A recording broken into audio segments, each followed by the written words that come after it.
Hello, you.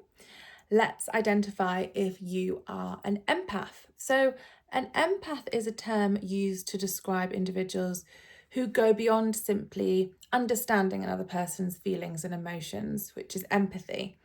An empath actually takes on another person's feelings and emotions as if they were their own.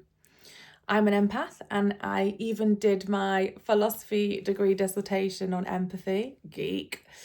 And as a therapist, I find being an empath really helpful in the work that I do. So I wanted to just highlight some key traits of being an empath so that you can identify if you might be one. So, first of all, empaths often feel other people's emotions intensely, whether it be joy, anger, sadness. Secondly, empaths often have strong intuition.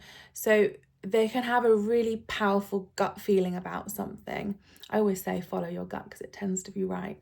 And people and situations, they can usually pick up on subtle cues that other people miss. Empaths need alone time.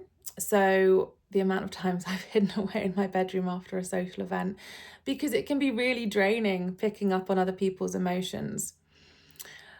Empaths genuinely care about the well-being of others, and they often find it difficult to set boundaries. And empaths are often attracted to nature. Nature can be really powerful at grounding empaths and recharging them.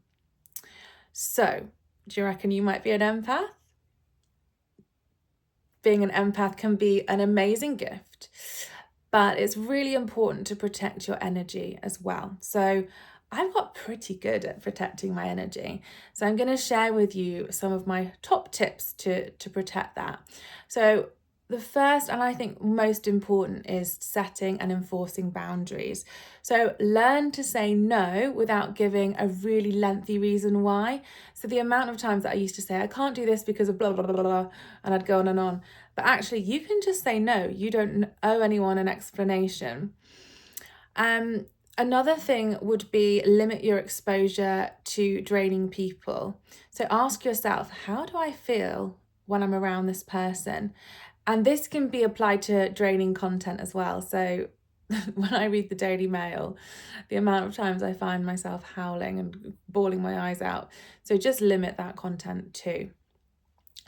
And then when you do need to express a boundary, try not to make it personal towards the other person.